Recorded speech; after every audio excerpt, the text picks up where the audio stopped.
Bom, queridos, eu estou pregando na série Segredos da Eternidade. E hoje é a quinta mensagem e, como lhes prometi, eu vou falar sobre o céu. Vocês não têm ideia do número de pessoas que me escreve perguntando a respeito do céu. O que é o céu? Onde ele está? Como vai ser? Nós vamos nos reconhecer? O que acontece com as pessoas quando morrem? Alguns acreditam que ficam dormindo, aguardando a ressurreição. Todas essas perguntas eu desejo responder a vocês hoje, nesta mensagem, cujo título é o céu. Bom, queridos, Hebreus 9:27 é um versículo da palavra de Deus que diz algo muito definitivo. Ao homem está ordenado, diga, ao homem está ordenado morrer uma só vez, vindo depois disso o juízo. Em outras palavras, não existe reencarnação, não existe purgatório. O destino que você terá na eternidade será determinado pelo tempo físico que você tem na terra. E a Bíblia é clara: aquele que reconhece Jesus Cristo como Filho de Deus e Messias, este estará nos céus. Todos os demais que não creem vão ser julgados e vão para o inferno. Simples assim. Mas eu quero começar a lhe responder algo que muita gente não sabe. Você sabia que hoje, quando você morre, o teu corpo vai para debaixo da terra, não vai? Mas o seu espírito, este vai para a presença de Deus. Agora, o lugar onde a gente irá antes do arrebatamento de Cristo é um lugar temporário. O céu que hoje nós temos, ele é temporário. Tem muita gente que pensa que o céu, como hoje está, é um lugar eterno. Só tem uma coisa eterna nesse mundo, ou no universo, que é Deus. Até o céu e o inferno foram criados por Ele.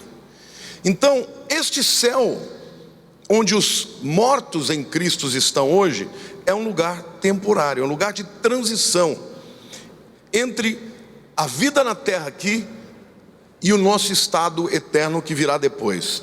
Então, quando uma pessoa diz assim: ah, meu avô está no céu, está se referindo a um céu intermediário.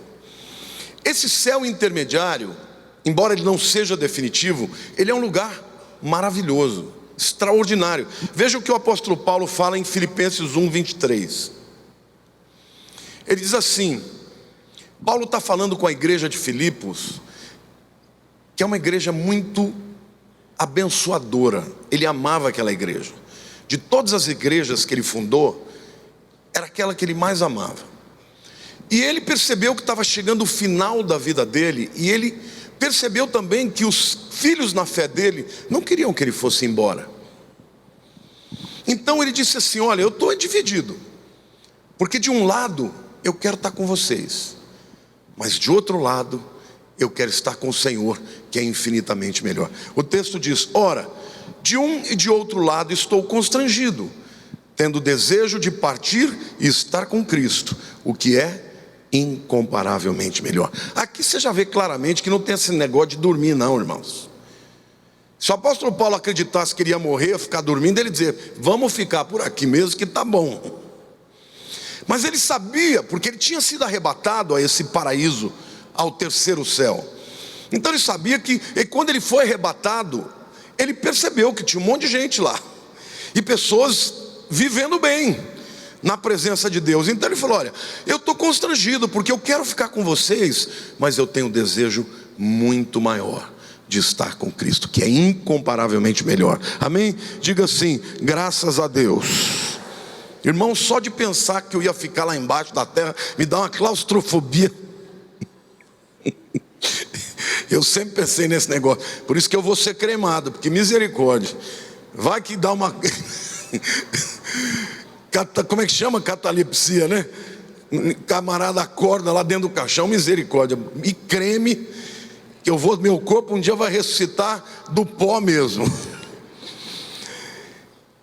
Agora é importante você saber que o presente céu, o lugar onde as pessoas estão hoje, vai passar. Apocalipse 21, 1 diz assim: vi novo céu, diga novo céu, e nova terra, pois o primeiro céu e a primeira terra passaram, e o mar já não existe. Amém? Diga assim: este céu atual é um lugar temporário, ele vai passar. Mais para frente eu vou dizer para vocês como é que será o céu definitivo. Então vamos comparar, em segundo lugar, o presente céu, que é temporário, e o futuro céu. O presente céu é um lugar, um ambiente espiritual, separado da terra. Não existirá corpo lá. Hoje o que tem lá são os espíritos das pessoas. Você sabia que você é feito de corpo, alma e espírito? O corpo é isso que você pega, né? A alma é a parte imaterial, porém física.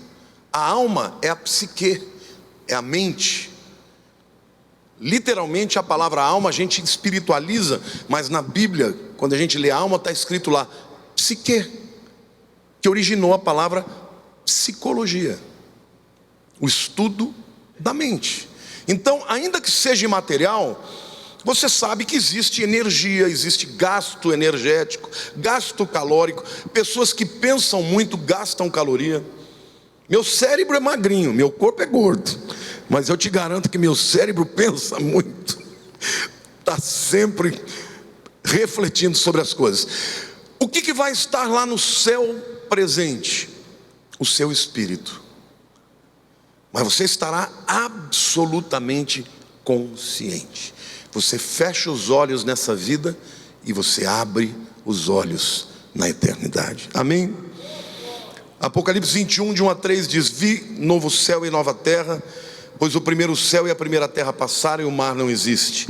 Vi também a cidade santa, a nova Jerusalém, que descia do céu, da parte de Deus, ataviada como noiva, adornada para o seu esposo. Então ouvi uma grande voz vinda do trono dizendo: eis o tabernáculo de Deus com os homens, Deus habitará com eles, eles serão povos de Deus, e Deus mesmo estará com eles. A nova Jerusalém, queridos, hoje ela está... Existem discussões teológicas inúmeras a respeito, muitas teorias. Alguns dizem que ela é meramente espiritual, outros dizem que ela já está vindo para a terra, e que na hora oportuna ela vai descer sobre a cidade de Jerusalém hoje, e ali será o trono de Deus. Nós não sabemos, mas você sabe que hoje os cientistas já entendem haver muitas dimensões mesmo da matéria. Em outras palavras, o céu pode ser uma outra dimensão. E o apóstolo Paulo esteve lá. Mas o céu presente é temporário, ele vai passar. O futuro céu, na verdade, acontecerá na terra. Porque o que é o céu? Diga assim: é onde Deus habita. E a Bíblia diz que Deus vai habitar entre os homens. Então, na verdade, o céu futuro não será no universo, será na nova terra.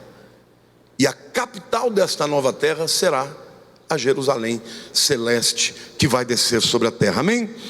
Então, céu é a habitação de Deus. Hoje, Deus habita em alguma dimensão chamada de paraíso, que as pessoas, quando morrem, para lá vão. Vocês se lembram de Jesus falando ao ladrão da cruz? Ele falou: filho de Deus, lembra-te de mim quando entrares no teu reino. E Jesus disse: hoje mesmo estarás comigo no paraíso. O ladrão da cruz está lá, em espírito. Mas no dia da ressurreição, que acontecerá concomitantemente ao arrebatamento, todo mundo receberá um novo corpo glorificado.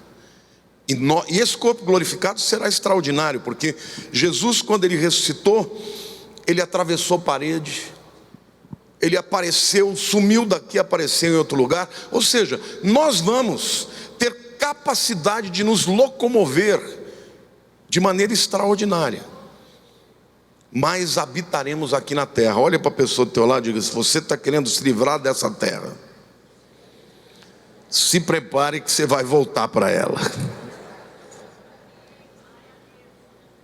Então é importante que você entenda que a Bíblia é clara ao falar que o destino final da humanidade não será espiritual.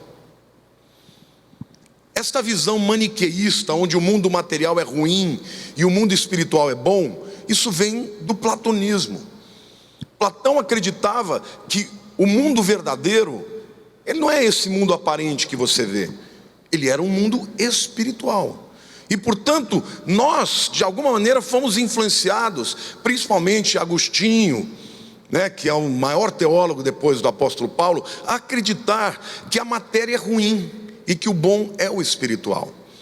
Mas o que Deus planejou para nós é que um dia, quando você morrer agora, antes do retorno de Jesus, você fica num estado espiritual.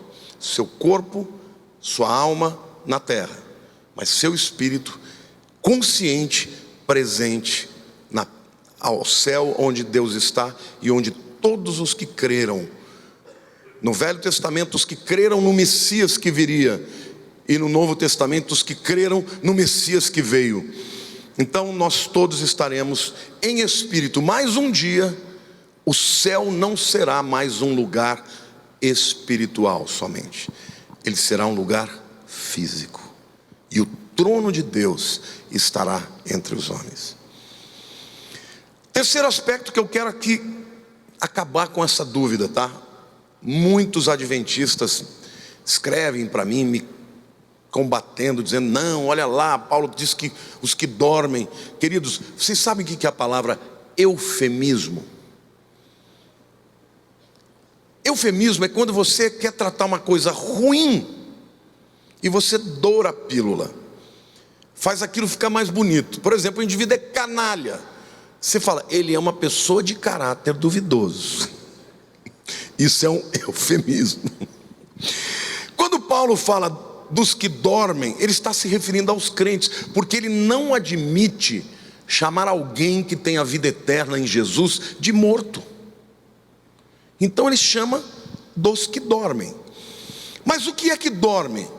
É o corpo, porque o espírito está com Deus imediatamente. Amém, irmãos? Vocês se lembram da história do rico e o Lázaro?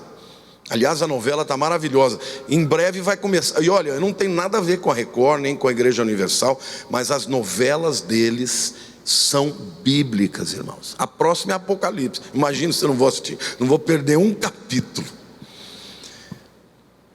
Bons atores, um enredo bíblico. Eu conheço a Bíblia, a história, eles são muito literais.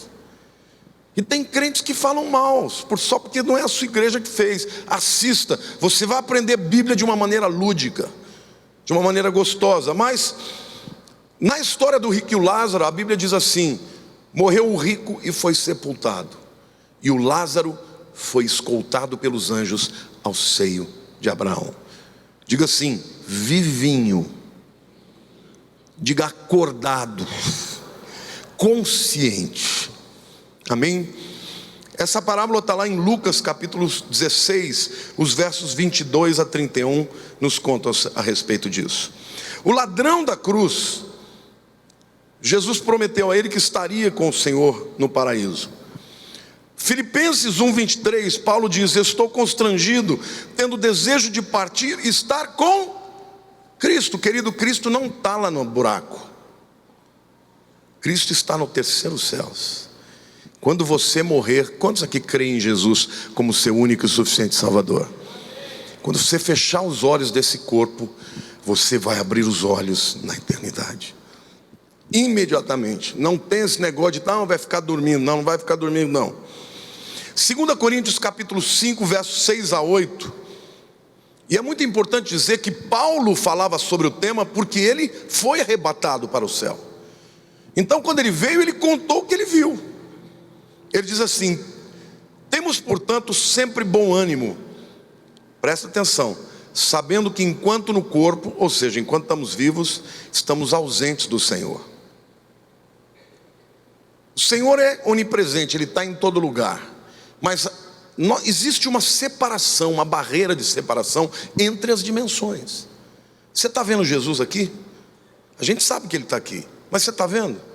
De vez em quando Deus dá para alguém uma visão aberta e ele vê o portal de um mundo físico para uma outra dimensão, e essa pessoa então enxerga o mundo espiritual. Mas hoje, do ponto de vista físico, nós estamos ausentes do Senhor. Então ele fala: enquanto no corpo estamos ausentes do Senhor, visto que andamos por fé e não pelo que vemos. Quantos aqui andam por fé? Quantos aqui creem que o Senhor existe, mesmo sem ver? Quantos aqui, não foi isso que Jesus disse para Tomé? Tomé, creste porque viste, bem-aventurados que não viram e creram.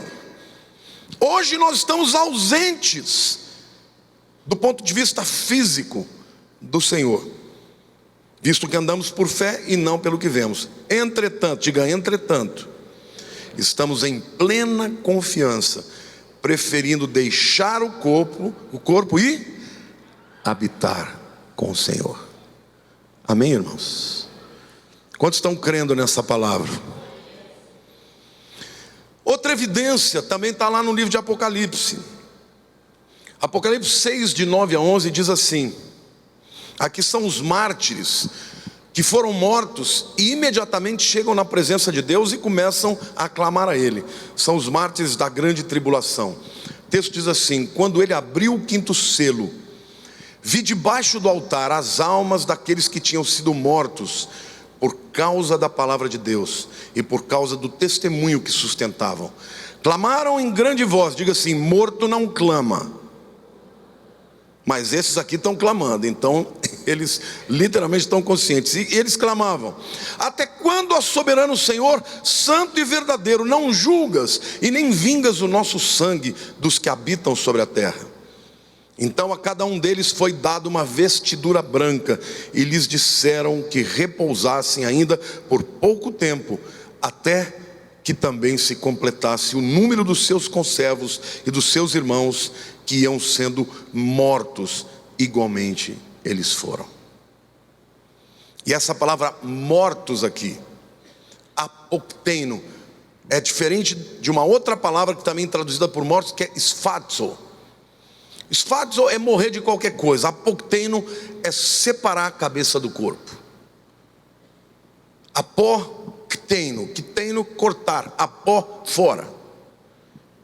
Aqui está falando das pessoas que estão sendo decapitadas e que serão decapitadas na grande tribulação. Mas as almas que lá chegam, imediatamente falam com o Senhor. Diga, quem está dormindo não fala conscientemente, só quando está sonâmbulo, né? Tem gente que fala mais dormindo do que acordado. Mas a verdade é que a porção material do corpo, esta fica debaixo da terra. Mas a parte espiritual, essa entra em contato com Deus. Isso não é gostoso, irmão, de você saber que a morte não é o fim? A morte é o começo. Para a maior parte das pessoas, o próprio Senhor diz que as pessoas têm medo da morte. Quem tem medo da morte aqui? Eu vou perguntar diferente: quem não tem? Vocês são espirituais, viu? Eu confesso que de vez em quando eu tenho. Mas eu tenho uma esperança e uma convicção. Na verdade, eu tenho medo da passagem, né? Como é que é esse negócio de perder o ar? Recentemente eu tive uma crise de bronquite, falei: Deus, me leva rápido, que eu não quero perder o ar, não. Mas a verdade, irmãos, que quando a gente lê a palavra de Deus e crê que imediatamente após o término da nossa vida aqui, nós vamos estar na presença de Deus, a gente tem esperança. Amém? Quantos aqui já perderam entes queridos que criam em Jesus? Não importa a religião, tá? Importa crer em Jesus. Quantos perderam? Não é bom saber que você vai reencontrá-los? Bom, primeiro precisa ver se você vai crer, né? Porque se não crer, vocês vão para lugares diferentes. Mas 2 Coríntios 5:10 diz assim: Porque importa que todos nós compareçamos perante o tribunal, é o bimá.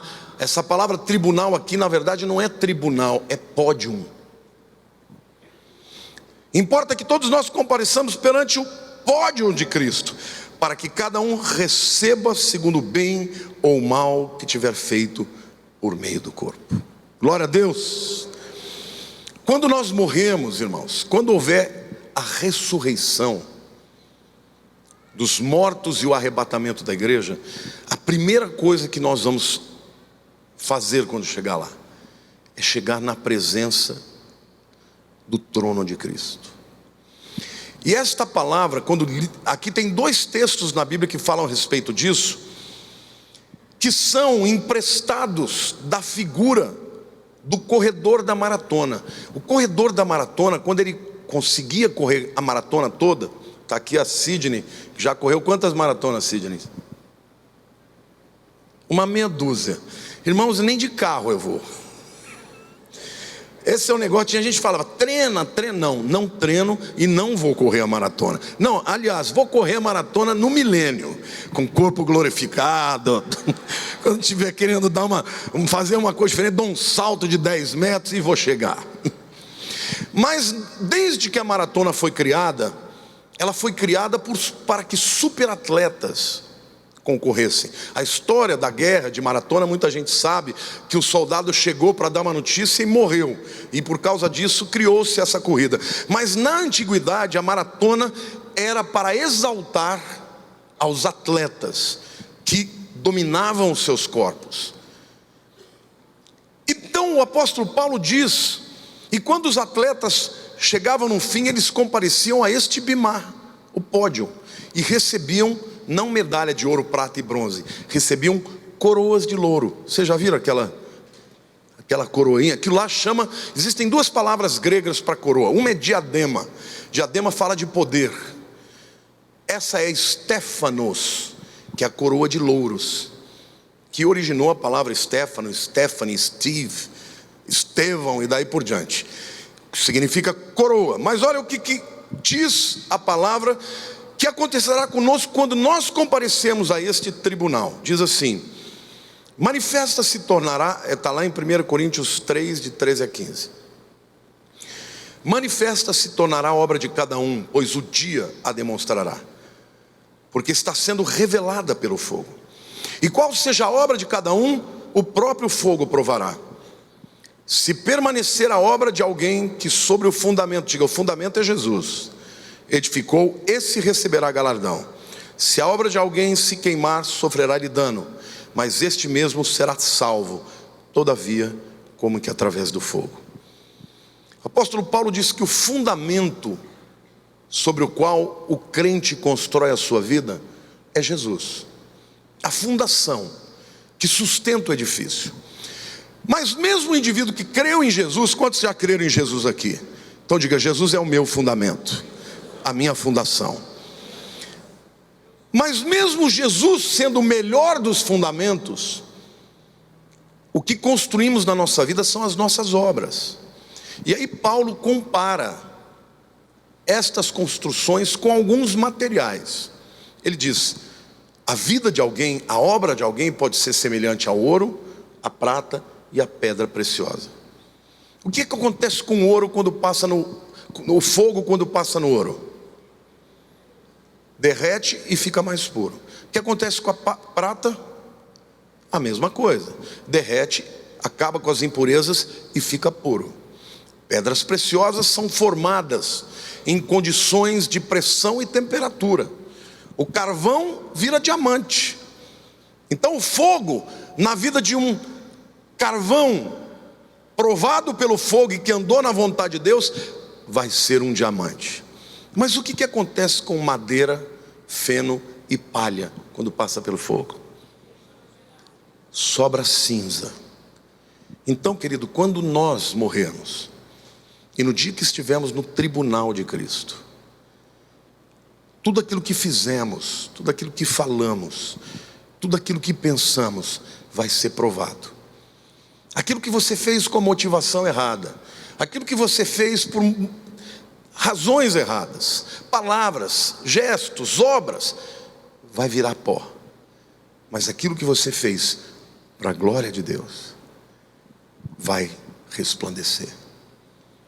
Então, quando nós saímos da nossa vida daqui, irmãos, nós vamos comparecer perante um tribunal que na verdade não é para julgar se você vai ser salvo ou não, porque no pódio, diga assim, no pódio só chegam os vencedores. Então, se você abrir os olhos e você perceber um clima legal, você fala: cheguei. Você vai ter que comparecer perante o trono do Senhor, e não vai ter essa história de esconder, meu querido, que Ele vê tudo. E no Apocalipse os seus olhos são olhos como de fogo. O Senhor, com muito amor, mas com tremenda justiça, vai julgar a nossa vida. Ele vai dizer: na sua vida o fundamento sou eu, mas as suas obras são essas. Isso me dá um certo temor, irmãos, porque pensar que tudo vai estar claro diante dele. E a Bíblia diz que naquele dia Ele terá que enxugar as nossas lágrimas, porque todo mundo vai chorar, se lembrando das oportunidades perdidas, se lembrando das decisões erradas conscientes.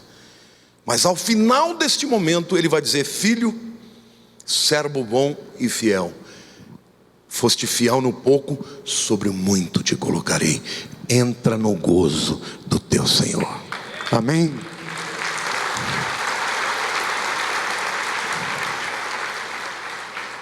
Ah, pastor, mas e os que não creem? Para onde eles vão? Deixa eu explicar para vocês teologicamente como funciona isso. Antes da ressurreição de Cristo, todos os mortos iam para um lugar que no hebraico é chamado de Sheol, o lugar das sombras. Havia dois lugares: o seio de Abraão, que era um lugar de descanso, tranquilidade, as pessoas estavam conscientes, separado por um abismo, e do outro lado do Sheol, os perdidos. É por isso que na história do rico e o Lázaro está vendo, o rico está vendo o Lázaro e fala assim: olha, eu estou morrendo de sede aqui. Pai Abraão pede para que Lázaro molhe a ponta do dedo na água para mitigar a minha sede. E o Abraão fala: não, os que estão aqui não podem passar para lá, e os que estão lá não podem passar para cá. Aí ele continua e diz assim: então deixa eu ir até a terra para falar aos meus irmãos. E ele diz: pai Abraão, eles já têm a lei, que é a Torá, e os profetas, Naviim. Eles têm que ouvir esta palavra que está escrita. Se eles ouvirem, eles irão para o lugar onde o Lázaro está. Mas quando Jesus ressuscitou, irmãos, a Bíblia diz que Ele desceu ao inferno, ao Sheol, e levou cativo o cativeiro. Quando Paulo é arrebatado, ele não vai para o Sheol, ele vai para o paraíso. Então hoje, o crente que morre está no paraíso, e a pessoa que não crê, onde estará? No Sheol. Não é o inferno final, embora na sua Bíblia esteja escrito inferno. O verdadeiro inferno, aquele que vai ser definitivo, se chama Geena. Existe um lugar em Jerusalém, os meus queridos aqui que foram comigo, vocês se lembram do Vale de Inom, na parte sul da muralha, que a gente olha lá, que era o lugar onde se queimava o lixo. Aquele vale se chama Geena, no grego, né? E no hebraico é o Vale de Inom. Esse lugar, ele foi comparado ao lago de fogo e enxofre, onde haverá choro e ranger de dente. Não é gostoso, né? Quando você fala do inferno, fica todo mundo com a cara fechada. Queridos, mas Jesus falou muito sobre o inferno, então não tenho dúvidas, ele existe. Mas quantos aqui creem que... Eu estou perguntando várias vezes, porque eu quero que você saia daqui convicto. Quantos aqui já entregaram a sua vida para Jesus? Quantos creem que Ele morreu pelos seus pecados?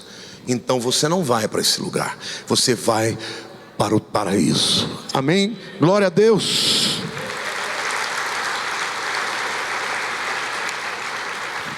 Mas as pessoas que estão hoje no Sheol, no grego é Hades, elas vão aguardar o juízo final do trono branco, diferente do tribunal de Cristo, que é o pódio para os vencedores. No trono branco vai ser um julgamento para salvação e perdição. E aí, naquele tempo, todos os que estiverem na tribulação vão estar lá, todos os que entrarem no milênio também estarão lá. Então, nesse dia, vai haver uma separação das ovelhas e dos bodes. Ovelha é obediente, bode é cabeçudo, ele dá chifrada, ele te morde. Os bodes vão ficar separados das ovelhas. Apocalipse 20, de 11 a 13 diz assim: vi um grande trono branco, e aquele que nele se assenta, de cuja presença fugiram a terra e o céu. Esse vai ser o dia mais terrível da humanidade. E não se achou lugar para eles. Vi também os mortos, os grandes e os pequenos, postos em pé diante do trono. Então se abriram livros, ainda outro livro, o livro da vida foi aberto, e os mortos foram julgados segundo as suas obras, conforme o que se acha escrito nos livros. Deu o mar os seus mortos e o que nele estavam. A morte e o além entregaram os mortos que nele havia, e foram julgados um a um, segundo as suas obras. Jesus certa vez disse assim: quem crê em mim e nas minhas palavras não entrará em juízo, mas passou da morte para a vida. O julgamento das suas obras não é para salvação, é para galardão. Mas daquele que disse: eu não quero Jesus, eu não o aceito, então tá bom, você terá um julgamento justo. A sua vida vai ser aberta. E eu te pergunto: tem alguém aqui que vai alcançar o padrão da salvação por si mesmo? Vocês têm convicção disso? Certeza absoluta? Quem que nos garante isso? A palavra. Todos pecaram e destituídos estão da glória de Deus. Querido, uma pessoa não pode estar na presença de Deus em pecado. Ela só estará na presença de Deus se não houver pecado sobre ela. Lá na época do Velho Testamento, havia um dia, o Yom Kippur, que nós tivemos recentemente, que era o dia do perdão. Como é que era feito aquilo? O sacrifício que era feito, o sumo sacerdote pegava aquele sangue e ele entrava só naquele dia, no Santos dos Santos, e ele aspergia o sangue sobre a tampa da arca, chamada de propiciatório. Dentro da arca tinha 3 objetos que revelavam o fracasso de Israel: as tábuas da lei, que quando Moisés desceu com as tábuas da lei, o povo estava adorando o bezerro. Moisés quebrou. São essas tábuas que estão lá, quebradas. A vara de Arão, que floresceu porque o povo não aceitou o sacerdócio de Arão. E Deus mandou fazer um teste, mandou cada líder tribal colocar o seu cajado lá no tabernáculo. E durante a noite, no dia seguinte, eles foram passar. A vara de Arão floresceu com amendoeiras, com flores de amendoeira. E ali Deus falou: ele é o meu sumo sacerdote. Então, na primeira eles rejeitaram a lei, na segunda eles rejeitaram a autoridade espiritual, e por último rejeitaram a provisão, porque estava lá o vaso com maná. Chamaram o maná, maná no hebraico ma é o quê? Na é isso, maná, que é isso? Chamaram de maná. Mas depois de comer muito tempo maná, eles chamaram: não estamos cansados desse pão vil. E chamaram a provisão de Deus de vil. Isso trazia culpa para o povo, Mas quando o sangue cobria a tampa, Deus olhava e não via aquilo que os condenava, via o sangue. Então, meu querido, você só poderá entrar no lugar onde Deus habita se o sangue de Jesus estiver cobrindo os seus pecados. Amém? Diga assim: quem crê em mim e nas minhas palavras não entrará em juízo, mas passou pela vida eterna. E a prova disso é que o povo ficava lá fora no arraial e eles não tinham nada que fazer. Entrava um homem, o sumo sacerdote, que intercedia a Deus por eles com o sangue. Quem é este homem que intercede por nós hoje na presença de Deus? Jesus. E que sangue é esse? É o sangue do seu próprio sacrifício. João Batista entendeu isso, porque quando ele olhou para Jesus passando, ele falou para os seus discípulos: eis aí o Cordeiro de Deus que tira o pecado do mundo. O Espírito Santo revelou para ele. Então diga assim: para o crente, o tribunal de Cristo, o pódio para receber as recompensas. Diga: para o que não crê, o juízo final, o trono branco, no final de todas as coisas. E aí, ou você tem Jesus, ou você vai para o inferno eternamente. Eu quero terminar essa palavra com algumas perguntas importantes. Por que a ressurreição é fundamental? A palavra de Deus diz assim: Jesus morreu pelos nossos pecados e ressuscitou pela nossa justificação. Esta palavra justificação é uma palavra legal, porque na antiguidade, no direito da antiguidade, entre os gregos, o juiz, ele podia imputar a justiça para um réu e torná-lo inocente, mesmo que ele fosse culpado. Ele analisava as razões, os motivos porque ele cometeu aquele crime, e ele imputava sobre ele a sua justiça. E na hora que ele imputava a justiça, o camarada estava livre. Então Jesus morreu pelos nossos pecados, mas ressuscitou pela nossa justificação. Amém? Diga assim: justificados pois, mediante a fé. Diga: mediante a fé, temos paz com Deus, por meio do nosso Senhor Jesus Cristo. E a hora que Deus literalmente imputará definitivamente a justificação, aconteceu na ressurreição de Jesus e será aplicável a nós na nossa própria ressurreição. Paulo em 1 Coríntios 15, 17 diz assim: se Cristo não ressuscitou, é vã a vossa fé, e ainda permaneceis nos vossos pecados. Amém? Então é a ressurreição que garante a nossa justificação. Segunda pergunta: o que acontecerá com essa terra? Alguém sabe o que vai acontecer com essa terra aqui?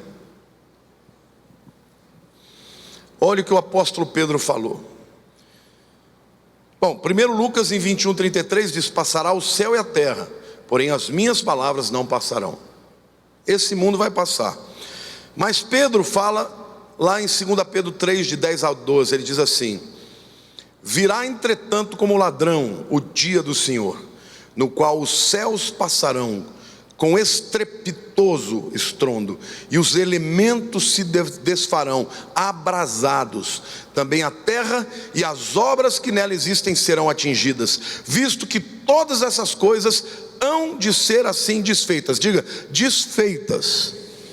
Deveis ser tais como os que vivem em santo procedimento e piedade, esperando e apressando a vida do dia de Deus, por causa do qual os céus incendiados serão desfeitos e os elementos abrasados se derreterão. Tem muita gente que fala: mas como isso vai acontecer?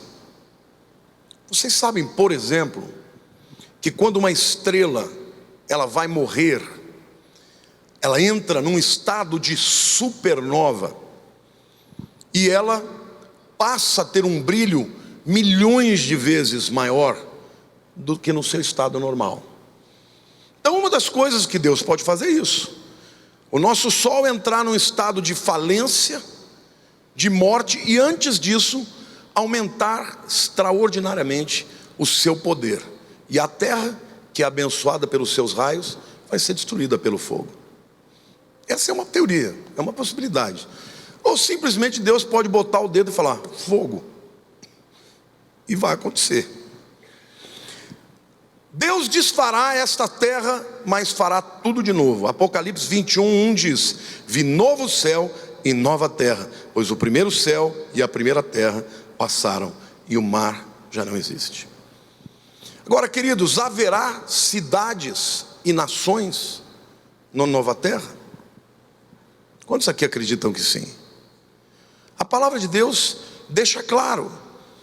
Lucas 19, de 11 a 16, diz assim: Jesus lhe propôs uma parábola, visto estar perto de Jerusalém, e lhes parecer que o reino de Deus havia de se manifestar imediatamente. Então ele disse: certo homem nobre partiu para uma terra distante, está falando dele, com o fim de tomar posse de um reino e voltar. Chamou 10 servos seus e confiou-lhes 10 minas, e disse-lhes: negociai até que eu volte. Mas os seus concidadãos o odiavam, e enviaram após ele uma embaixada, dizendo: não queremos que este reine sobre nós. Exatamente o que aconteceu com ele. Quando ele voltou, depois de haver tomado posse do reino, mandou chamar os servos a quem dera o dinheiro, a fim de saber que negócio cada um teria conseguido. Compareceu o primeiro e disse: Senhor, a tua mina rendeu 10. Os versos 17 a 19. Respondeu-lhe o Senhor: muito bem, servo bom, porque foste fiel no pouco, terás autoridade sobre 10 cidades. Veio o segundo dizendo: Senhor, a tua mina rendeu 5. A este disse: terás autoridade sobre 5 cidades. Neste novo mundo, quem será o rei? Deus, o Pai, o Filho estarão reinando juntos. Mas nós, os seus cidadãos, seremos a autoridade. Nós governaremos. Talvez você vai governar somente o teu sitinho. Talvez você vai ser governador de grandes cidades. Porque vai ser um mundo onde Deus habita, onde a vontade de Deus é estabelecida e Ele continua a existir. Mas qual a diferença deste novo mundo para o velho? Eu quero fazer a pergunta para vocês: o que não haverá lá neste mundo? Quero falar de algumas coisas que não existirão lá. Vamos lá? O que não haverá na Nova Jerusalém? Primeira coisa, não haverá maldição. Apocalipse 22:3 diz assim: nunca mais, diga nunca mais, haverá qualquer maldição. Nela estará o trono de Deus e do Cordeiro. Os seus servos o servirão. O que mais não haverá nesse mundo? Não haverá noite, nem o sol. Apocalipse 22:5. Então já não haverá noite, nem precisam eles de luz de candeia, nem da luz do sol, porque o Senhor Deus brilhará sobre eles e reinarão pelos séculos dos séculos. Não fala reinará, reinarão.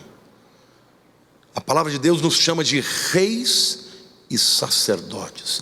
Deus falou para o povo: vós sois nação santa, povo de propriedade escolhida, exclusiva, para que anuncieis as maravilhas daqueles que vos chamou das trevas para a sua maravilhosa luz.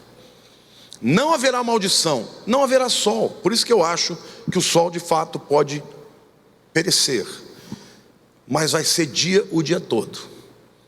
Porque noite só existe quando o sol está do outro lado do planeta. Aliás, deixa eu dizer uma coisa: tem muita gente por aí pregando sobre terra plana. Misericórdia, eu não vou, tem gente me pedindo, me responda isso. Eu não vou nem discutir esse assunto. A terra é redonda e ponto. Faz mais de 500 anos que os homens já descobriram. Então não venham com essa baboseira.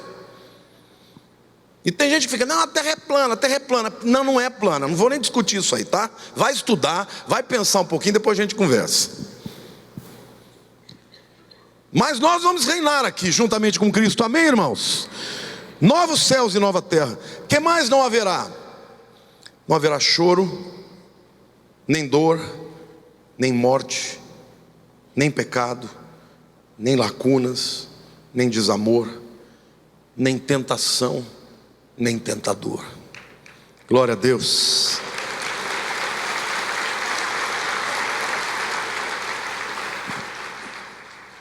Haverá paz, justiça, ordem, alegria, adoração. E o propósito de Deus para o relacionamento com o homem será estabelecido definitivamente.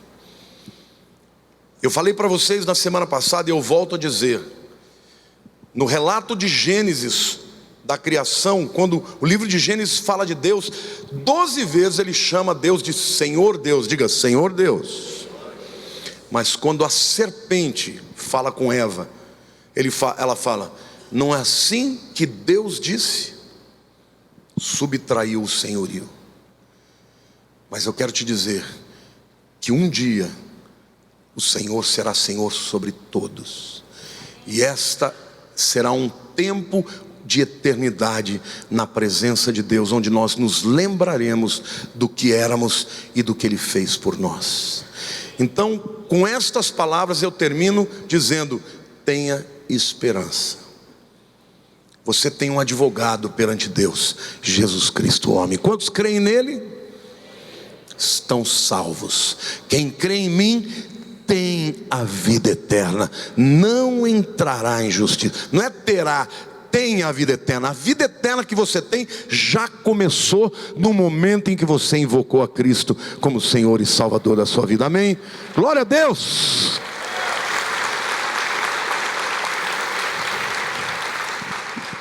Por isso não tenham medo da morte, ou se tiverem, consolem-se com a esperança. Nós não chegaremos lá por causa do que fazemos, mas por causa do que Ele fez. Nós devemos sim andar em santidade, buscar a santidade, não para sermos salvos, mas porque fomos salvos. Amém? Quando você crê em Jesus, o Espírito Santo habita em você e começa a te comunicar o novo sistema de vida.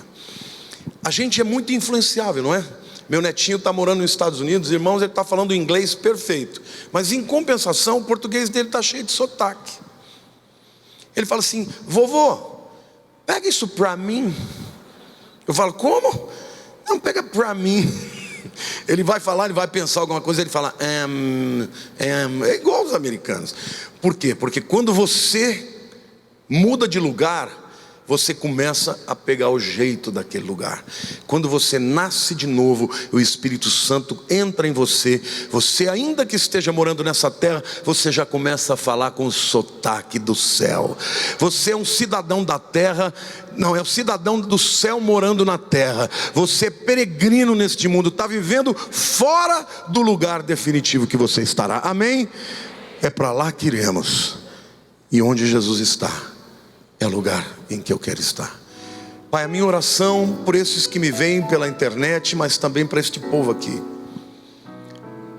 é que estas palavras nos consolem, nos fortaleçam, nos deem esperança, porque perto está o Senhor, e muito breve estaremos na sua presença.